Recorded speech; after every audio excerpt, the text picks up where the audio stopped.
keep your hands off what isn't meant for you." The sound hit like thunder in the quiet kitchen, a sharp slap against the wrist of Marcus Reed, the assistant kitchen manager at the Sterling Crown Hotel, one of the most luxurious hotels in the city. Every spoon, every plate, every polished marble surface seemed to tremble with the sting of that moment.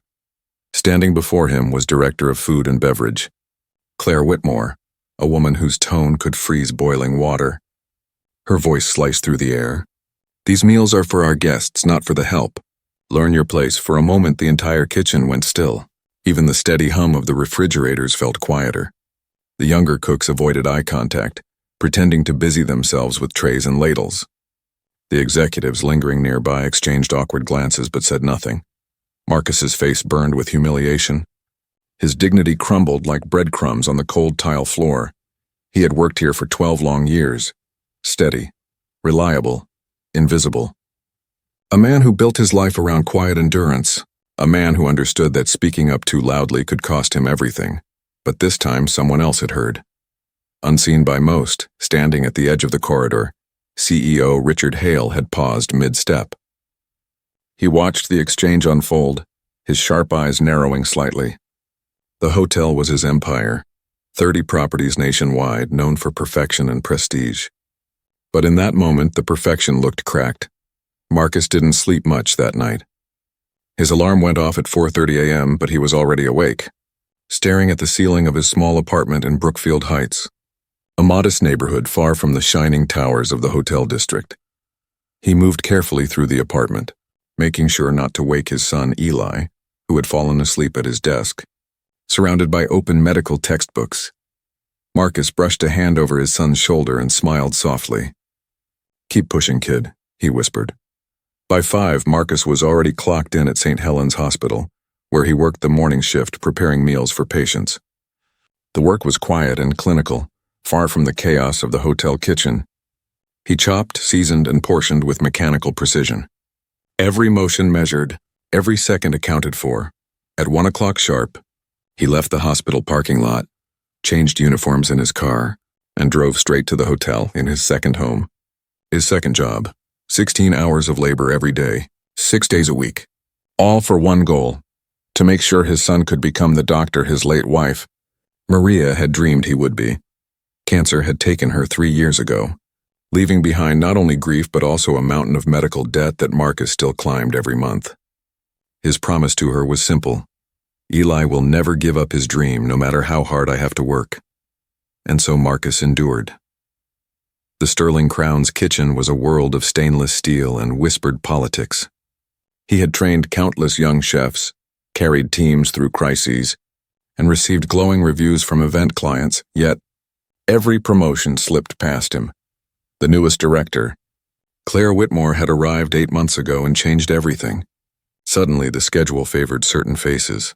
Opportunities disappeared, and Marcus noticed that compliments about the hotel's black staff stopped appearing in official reports. Still, he kept his head down. He told himself it would get better. It never did. That night, the Sterling Crown hosted the Monarch Capital Banquet, an event filled with high-profile investors and tech executives. Marcus oversaw the kitchen with his usual calm authority. Every dish was flawless, every detail perfect. When the guests had finished, trays of untouched gourmet food began piling up: rolls, tenderloin, roasted vegetables. Perfectly good meals headed straight for disposal. Marcus hesitated. His son had been studying all week and their fridge was nearly empty. He approached Claire cautiously, keeping his tone respectful. "Miss Whitmore," he said, "there's quite a bit of leftover food. Would it be all right if I took some home? My son's been up late studying for his exams and I haven't had time to shop." Her eyes flicked up from her clipboard, cold and calculating. Several executives were nearby waiting for their coats. "Our food isn't charity, Marcus," she said, voice raised just enough for the audience to hear. "If you can't afford groceries, maybe you should find a better job." The silence that followed was suffocating. The sound of cutlery stopped. Conversations died mid-sentence. Everyone heard it, and everyone looked away. Marcus stood tall, his expression calm, but his pride bleeding inside. "I understand," he said quietly. "Thank you for clarifying." He turned back to work, his movements steady and controlled. But behind the polished surfaces and flickering kitchen lights, something had shifted, and from the doorway, Richard Hale was still watching. He had seen everything, and for the first time in a long time, the CEO of Sterling Crown Hotel began to question what kind of empire he had really built. The next morning came too soon. The faint glow of sunrise crept through Marcus's window, but he was already up, ironing his crisp white uniform. The fabric had grown thin at the elbows, the threads fading from years of wear, but he kept it spotless. Pride was the one thing he could still control. By the time he reached the hotel, the grand lobby gleamed as if no human hand had ever touched it. Crystal chandeliers sparkled. Polished marble floors reflected the gold trim of the ceiling. Guests glided through the space in tailored suits and perfume clouds. Marcus entered quietly through the service door, exchanging nods with dishwashers and servers who looked as tired as he felt. He walked to the schedule board and froze. His name had been moved. Yesterday he was assigned to supervise the dinner banquet. Today he'd been placed on deep cleaning duty. For a moment he thought it was a mistake. He scanned the list again. No error. Claire's perfume reached him before her voice did. "We need someone meticulous on cleaning today," she said, holding a steaming cup of coffee, nails glinting under the fluorescent lights. "You're perfect for the job. The Wilson wedding is tonight. I'll have Mr. Stevens take over your usual role." Marcus turned slowly, every muscle in his body tightening. "Of course," he said evenly. "No problem at all. Good." Her smile was thin, her satisfaction impossible to hide. "I knew you'd understand." The staff pretended not to watch, but their eyes followed her as she walked away. Everyone knew what was happening. They'd seen it before, the quiet punishments that never made it into HR reports. The sudden schedule changes. The demotions disguised as temporary adjustments. Marcus spent the next 8 hours scrubbing grease traps, scouring freezer walls, and polishing metal fixtures that already shone. His hands ached. His knees throbbed. But he worked like a man defending the last piece of himself. When break time came, he sat alone at a small corner table, eating cold soup from a plastic container. Across the kitchen, Stevens, the new banquet supervisor, was rifling through drawers in a panic. "Where are the allergy notes for the Wilson wedding?" Stevens muttered. "The bride's father has a shellfish allergy. If he eats the wrong dish, in the blue folder," Marcus said calmly without looking up. "Second drawer. Everything's highlighted in yellow. Seating charts attached." Stevens exhaled in relief. "Thank you, man. I don't know how you keep this all straight." Marcus gave a small shrug. "You just have to care." He didn't notice that in the executive suite upstairs, Richard Hale was watching the security footage of the kitchen. He'd been unable to sleep the night before, replaying that humiliating moment in his mind. The director's words, the staff's silence, Marcus's restraint. Now, as he studied the footage, he saw the same grace repeated over and over. Marcus helping others, never complaining, never retaliating. Hale leaned back in his chair, the realization settling heavily on him. He called the head of security. "Bring me Marcus Reed's file," he ordered. "Every performance review, every commendation, every complaint, everything you can find. And the kitchen footage from last night." The folder arrived half an hour later. Hale opened it and began to read. Culinary degree with honors. 12 years of perfect attendance. 6 formal commendations from guests praising his service. Performance reviews marked exceptional for over a decade, until 8 months ago, when they suddenly dropped to satisfactory. The new review was vague. Lacks leadership polish. Needs better communication. Not aligned with department vision. He recognized the pattern instantly. Hollow corporate phrases used to justify bias. He replayed the footage from the previous night again. Claire's voice dripping with disdain. Marcus's calm response. The staff's discomfort. The familiarity in their silence. Downstairs, Marcus continued to work, unaware that his life was being quietly examined by the most powerful man in the company. 2 days later, chaos erupted in the hotel. 3 bottles of vintage Bordeaux, worth nearly $4,000, had gone missing from the wine cellar. The sommelier reported the theft directly to Claire. Within minutes, she was storming through the kitchen, her heels striking the floor like hammers. "Marcus." Her voice sliced through the air. "My office, now." The entire staff went still. Marcus washed his hands, dried them, and followed her without a word. Her office had glass walls so every employee could see the confrontation, a design she clearly enjoyed. She didn't offer him a seat. "Care to explain the missing wine?" she demanded. He blinked once. "I don't have access to the cellar. Don't lie to me," she snapped. "You have master keys, not to the cellar. That door uses fingerprint access. Mine aren't authorized." Her eyes narrowed. "The system shows the cellar opened at 11:20 p.m. Tuesday night. You worked late." "I clocked out at 10:15, Marcus said evenly. "You can check the security logs. Cameras in the garage will show me leaving." For a second, she faltered.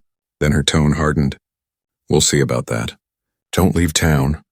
He stepped out of the office, feeling every eye on him. The whispers followed like shadows. Upstairs, Richard Hale was again in front of the monitors, jaw tight as he reviewed the security data. The logs confirmed Marcus's story. He had left before 11, and the cellar was accessed later using Claire's own fingerprint. Hale folded his hands slowly. "Has she asked to see this footage?" "No, sir," the security chief said. "Then don't offer it," Hale replied quietly. "Not yet." That night, Marcus sat at his kitchen table, his son asleep in the next room. He opened his leather notebook, the same one his wife had given him years ago, and began writing. Every incident, every humiliation, every shift change. Precise times, exact words, witnesses listed carefully. He paused, touching a photo of his wife. "You always said patience wasn't weakness," he whispered. "But it's hard, Maria. It's so damn hard." He closed the notebook softly, as if sealing his promise inside. The next morning, the kitchen was colder. Conversation stopped when he entered. The sommelier whispered to the sous chef, who whispered to the servers. Everyone had heard. No one knew the truth. Marcus focused on the food, steady hands guiding his team through prep work. The hiss of steam and clang of metal filled the silence between them. Inside, a storm was building, not of anger but resolve, because Marcus Reed was done being silent, and he wasn't the only one watching anymore. Saturday arrived with a restless tension humming through the hotel walls. The governor's charity gala, the Sterling Crown's most prestigious annual event, was that evening. Politicians, business magnates, and celebrities would fill the grand ballroom, cameras flashing and news crews waiting to capture the perfect headline. Marcus arrived at 6 sharp in the morning, as always. The kitchen was already alive with energy, though it carried an undertone of unease. Word had spread about the wine theft and the whispered accusation that had followed him like a curse. People avoided his eyes now, not out of distrust but fear of being the next target. By 7, chaos struck. The executive chef, his superior and the only person who had ever defended him, had fallen violently ill overnight. Food poisoning. In his absence, confusion spread. Orders clashed. Ingredients were misplaced. The kitchen was a storm without a captain, and then, without being asked, Marcus stepped forward. "All right, team," he said, his calm voice cutting through the panic. "Prep stations 2 through 5. Start on the hors d'oeuvres. Soups and sauces. Reduce heat and keep the lids half covered. No spills, we can do this." Something shifted in that moment. The staff responded to him instinctively. They trusted him. Within minutes, the chaos settled into rhythm. Knives chopping, pans sizzling, voices steady again. While others took their scheduled breaks, Marcus kept going, eyes sharp, hands steady. Inspiration struck as he passed the dessert table. A simple mousse felt unworthy of a night like this. He melted chocolate, tempered it perfectly, and began sculpting delicate towers and arches, edible art shaped into the charity's logo intertwined with the state emblem. By the time guests began arriving, the ballroom shimmered with candlelight. The air filled with music, laughter, and the quiet awe of the crowd. As servers placed the chocolate sculptures on each table, phones came out, flashes sparked, and social media began to light up with praise. Even the governor himself came to compliment the kitchen. "Magnificent work," he said. "Your pastry chef is an artist. That chocolate creation could belong in a museum." Claire intercepted him before he reached the kitchen door, smiling sweetly. "Thank you, Governor. I'll be sure to pass along your kind words to the team." But she never did. Marcus, standing just out of sight, heard every word. He didn't need credit, but he did crave fairness, and the absence of it was beginning to burn. When the night ended and the applause faded, he was still cleaning up, stacking trays, making sure everything was perfect. Claire waited until the last staff member left before calling his name. Who authorized those chocolate sculptures? Marcus turned from the counter, his exhaustion visible but his tone steady. The executive chef approved the concept last week. Her eyes narrowed. I reviewed that menu myself. That dessert was not on it. You overstepped. He wiped his hands, meeting her gaze calmly. The materials were already available. I made a judgment call. The guests loved it. That's not the point, she snapped, stepping closer. You're trying to make me look bad. First the wine incident, now this. You think you can undermine my authority? He took a slow breath. I'm doing my job, creating the best experience for our guests. Your job, she said, jabbing a finger toward his chest, is to do what I tell you. Nothing more. Marcus didn't flinch. I've documented every instance like this, Miss Whitmore. Every schedule change. Every promotion I was denied. Every insult. All of it. Her face twisted into disbelief, then scorn. You're really going to play the victim card now? How predictable. It's not a card, he said quietly. It's reality. Neither of them noticed the figure watching from the doorway. CEO Richard Hale stood in the shadows, expression unreadable. He heard every word, every insult, every ounce of dignity Marcus maintained in the face of cruelty. Later that night, Marcus drove home, his body aching from 18 hours on his feet. The parking lot was nearly empty, lights flickering above the cracked pavement. He didn't see the sleek black car that followed him as he pulled away. Inside that car, Hale gripped the steering wheel, the weight of what he'd witnessed sitting heavy on his chest. This wasn't about corporate policy anymore. It was about something deeper. Justice, humanity, and the kind of leadership he'd long forgotten. He followed Marcus through quiet neighborhoods until the hotel lights disappeared in the distance. The streets grew narrower, humbler. Marcus's small apartment complex stood near the edge of town. Faded paint, narrow stairways, flower pots by the door. Hale parked across the street, watching as Marcus climbed the stairs and disappeared inside. Through the thin curtains he caught glimpses of warmth. A modest home filled with love. Inside, Marcus sat at a worn kitchen table as his son Eli set down 2 plates of pasta. You look exhausted, Dad, Eli said gently. Big night, Marcus replied. The governor himself came to dinner. You should eat something, Eli insisted. You've lost weight. I ate at work, Marcus lied. Eli gave a small smile. You've never been a good liar. Marcus chuckled softly, taking a bite. Can't fool a future doctor. I got my test results back, Eli said suddenly. 94%. Marcus's entire face changed. Pride washed away his fatigue. That's my boy. Second highest, Eli added. Missed the top by 2 points. You'll get it next time, Marcus said, squeezing his shoulder. I know you will. There was a pause. Eli hesitated, then spoke carefully. Dad, I've been thinking. Maybe I should take a semester off. Work full-time at the hospital. Help with the bills. Marcus's tone sharpened instantly. Absolutely not. Dad, you're working yourself into the ground. And I'll keep doing it, Marcus said firmly. Your education comes first, always. Hale watched from across the street, transfixed. He saw not an employee, but a man carrying his entire world on his back. The apartment was small but spotless. Books organized by subject, counters gleaming, family photos on the wall. One photo drew Hale's attention. Marcus's late wife smiling beside a younger Eli. The CEO's chest tightened. He'd built his empire on numbers and efficiency, but here was something far more powerful than profit, sacrifice, love, and quiet endurance. Marcus finished his meal, then opened his leather notebook again. Hale could see him writing with deliberate precision, the same patience he used in the kitchen. When he paused, he touched the framed photo beside him. I'm trying, Maria, he whispered. Some days it's harder than others. In the next room, Eli's desk light flickered. Among the medical textbooks were a few titles that caught Hale's eye. Law books. Civil rights, employment law, constitutional law. The irony made him lean back in his seat.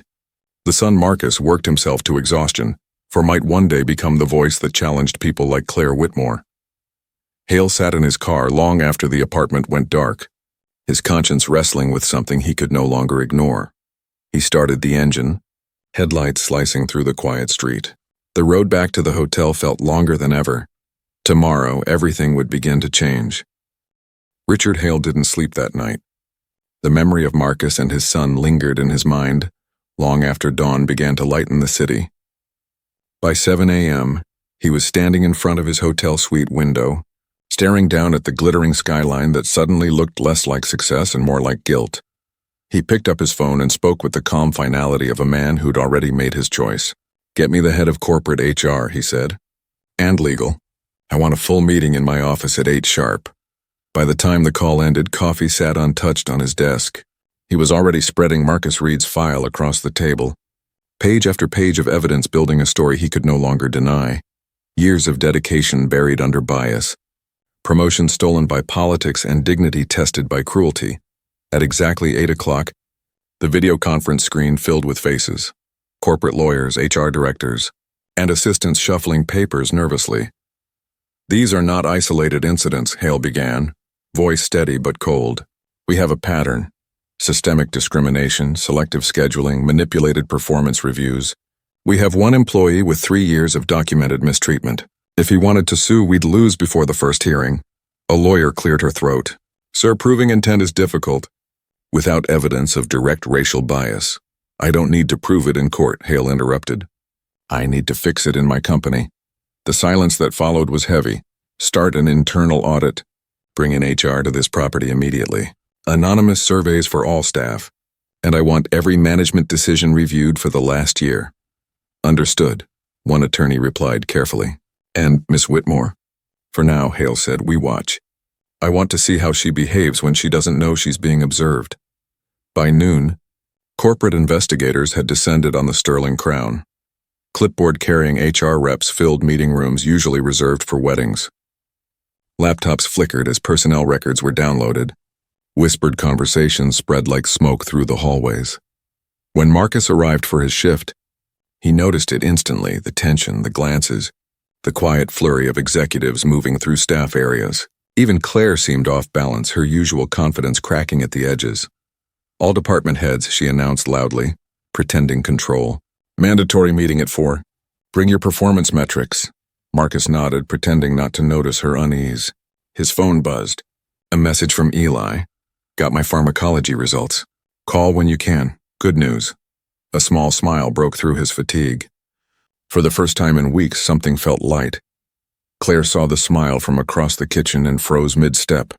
She turned sharply away, jaw tight. By late afternoon, word spread that the CEO himself would be at the meeting. The staff whispered in disbelief. Managers straightened their ties. Line cooks exchanged nervous glances. It wasn't often that the man who built the empire showed up in person. At 4 o'clock, everyone gathered in the grand ballroom. The chandeliers gleamed overhead. Rows of chairs faced the podium. Marcus sat near the back, quiet, watchful. The doors opened. Hale entered, flanked by 2 HR officers. The room went completely still. "Thank you all for coming," he began, his calm voice carrying easily. "I'm Richard Hale. Some of you may know me from past visits. Today isn't about speeches or profits. It's about people." He paused, scanning the faces. Fear, confusion, anticipation. "We're conducting a full review of our operations, focusing on how our employees are treated. Everyone will receive a tablet shortly with an anonymous survey. Be honest, no one will face retaliation. That's my promise." Claire stepped forward quickly, forcing a smile. "Mr. Hale, I've actually prepared a presentation." "That won't be necessary," he said. His tone made it clear. She was done talking. HR assistants moved through the rows, handing out tablets. Claire hovered behind them, her pleasant smile stiff and unconvincing. "Remember," she murmured to the staff, "we're one family here." Marcus's fingers hovered over the tablet. The questions appeared. Workplace treatment, promotion, fairness, experiences with discrimination. He answered each one truthfully, steady and unafraid. Claire's gaze flicked toward him more than once, but he never looked up. When the surveys were collected, Hale stepped back to the podium. "Before we analyze these results, I want to show you something from our existing data." The lights dimmed slightly as a projector illuminated the screen behind him. Charts appeared, bright bars and percentages filling the wall. "Across our properties," Hale said, "over 60% of our staff identify as minorities, but only 17% hold management positions. At this hotel in particular, qualified minority employees have been passed over for promotion 4 times more often than their peers." A low murmur rippled through the room. Managers stiffened. Some glanced uneasily at Claire, who remained frozen in her seat. And that's not all, Hale continued. Shift schedules, pay rates, disciplinary actions. The disparities are undeniable. Claire rose from her chair, trying to salvage control. Sir, these numbers can be misleading. Some employees simply, sit down, Hale said, not raising his voice. The room fell silent again. He clicked to the next slide. Now let's look at one case. 12 years of service, 6 commendations from guests, perfect attendance, a culinary degree with honors, passed over for promotion multiple times for vague reasons. Marcus felt his chest tighten. The description was unmistakably his. This employee documented 3 years of incidents, Hale said. Every slight, every denied opportunity, every insult. In detail, with witnesses. That documentation is now under corporate review. Claire's head turned sharply, her eyes locking on Marcus. A flash of realization and fear crossed her face. Hale let the silence stretch before speaking again. Last night I visited some of our employees' homes. I saw how they live, how hard they work, and how little recognition they receive. I saw dedication that this company has failed to reward. Whispers spread like wildfire. Marcus exhaled slowly, then stood. The room shifted around him. Eyes turned, whispers stopped. I don't need to play victim, he said quietly. I just want fairness. He lifted the notebook from his bag and held it open. October 14th. Denied promotion for lacking polish despite leading the highest-rated event that quarter. November 3rd. Schedule changed without notice after requesting time for my son's graduation. December 12th. Accused of theft. Security footage proved otherwise. Every page turned like a drumbeat. I stayed because I believed this place could be better. I believed that hard work still mattered.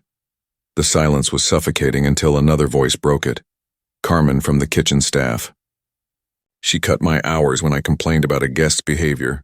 Then another. I was written up for being late once while others were never disciplined. More voices followed, a rising tide of truth.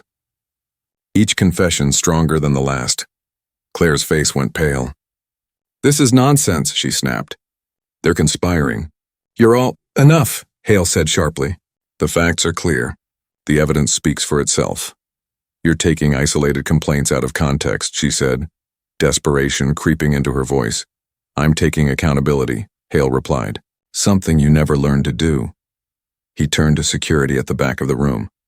Miss Whitmore is suspended effective immediately, pending a full investigation. A gasp swept through the staff. Claire's mouth opened, but no sound came out. You can't— I can, Hale said, and I have.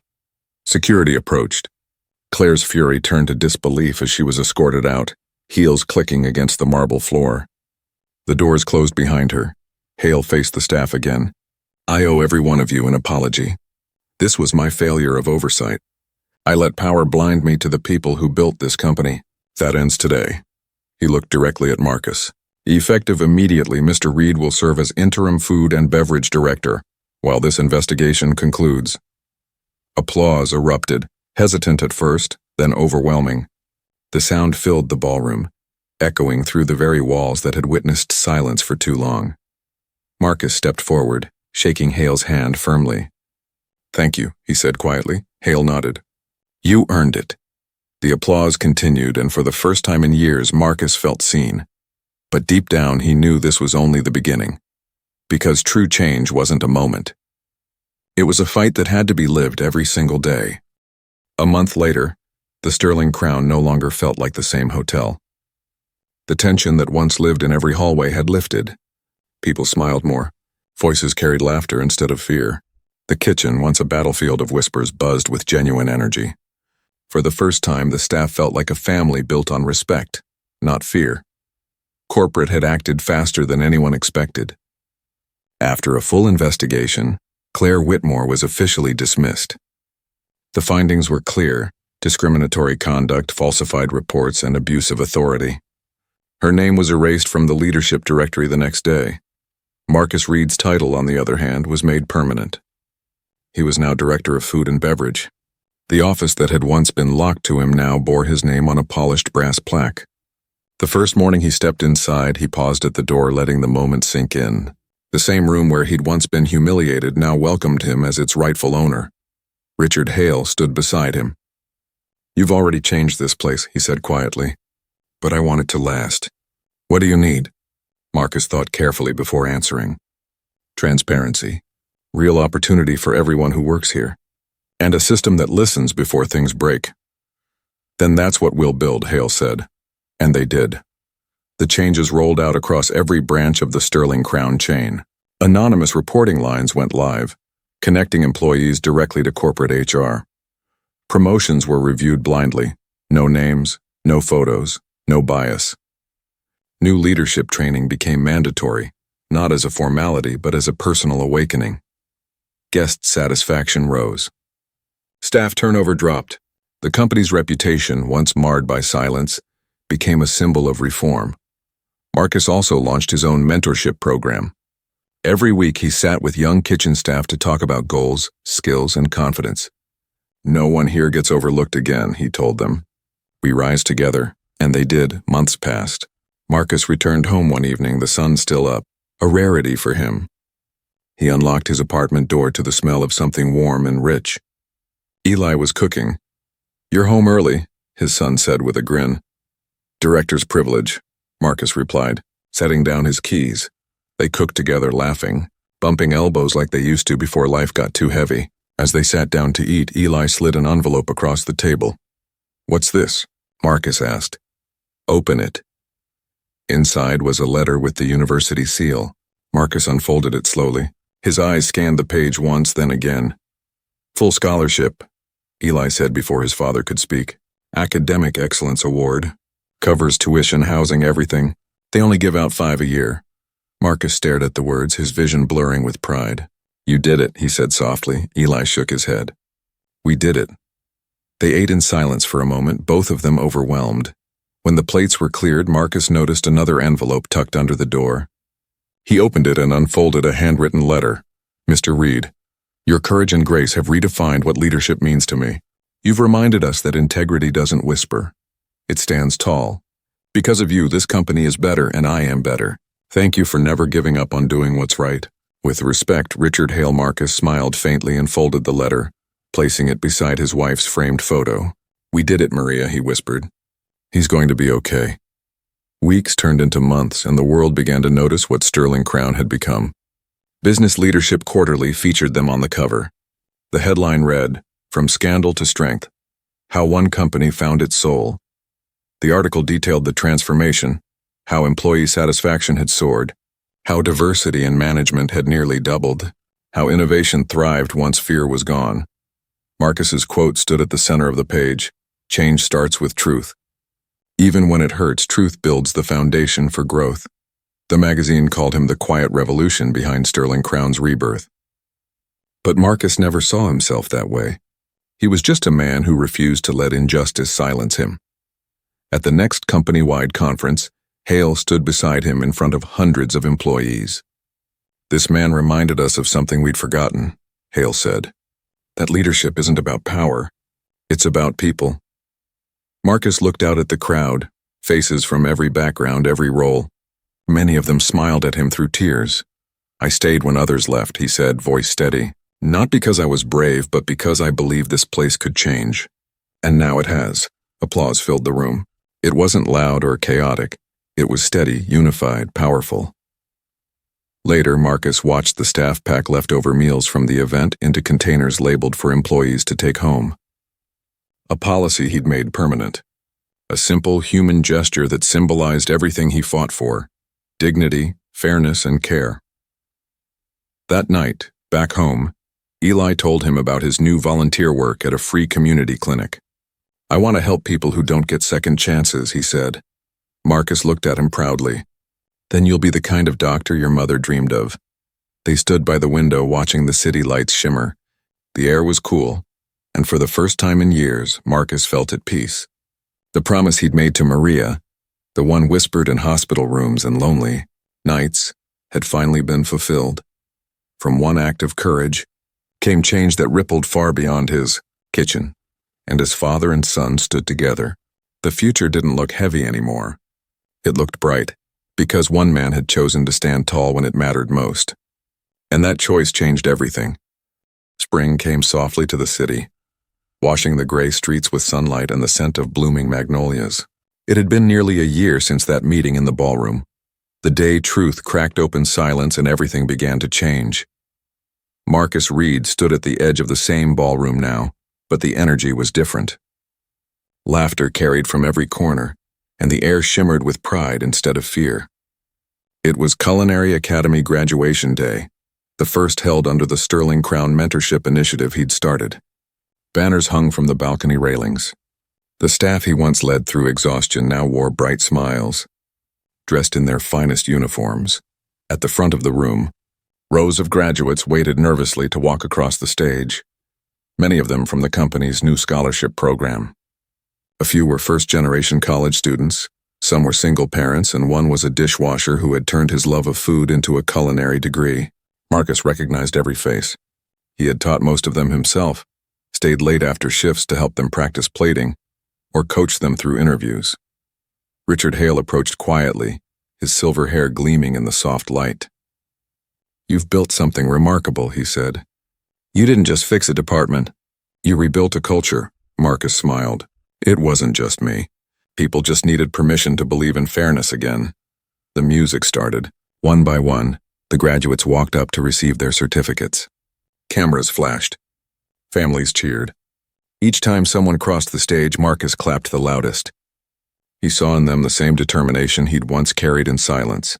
When the final student crossed, the crowd erupted into applause. Richard stepped up to the podium.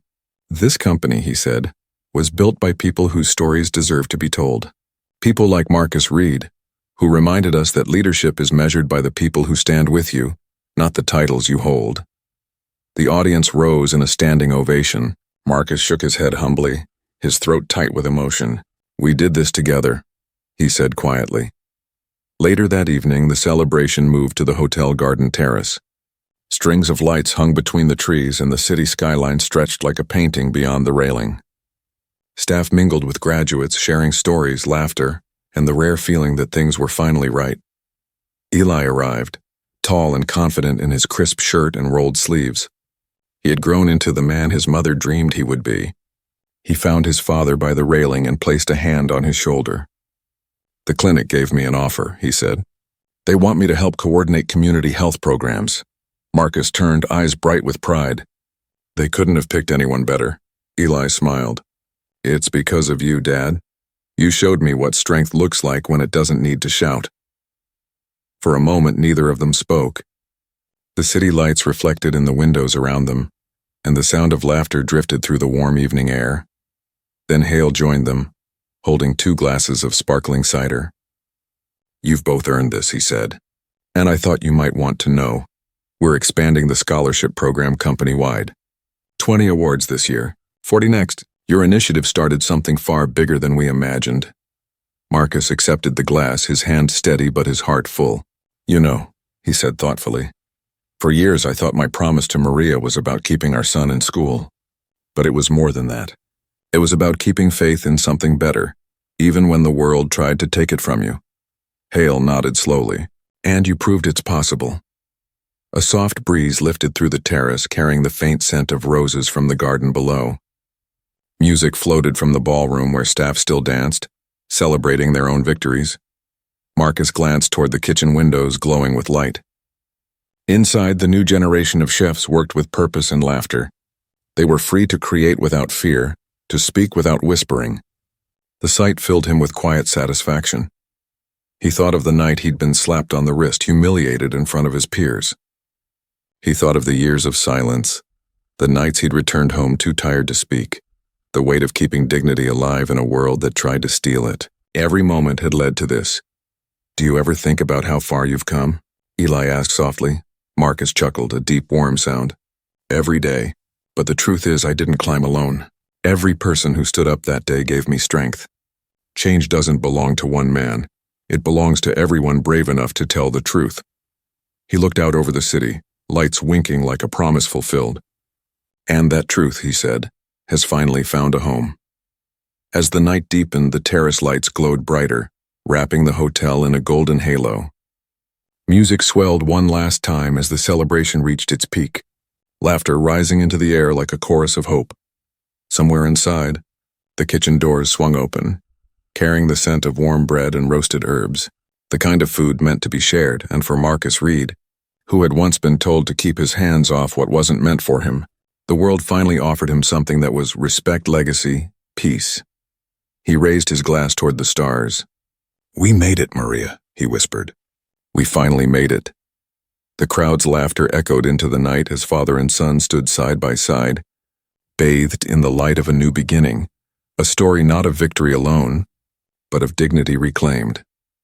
And in that quiet, golden moment, it was clear the man who once scrubbed grease from the walls had done far more than clean a kitchen. He had cleaned the soul of an entire company,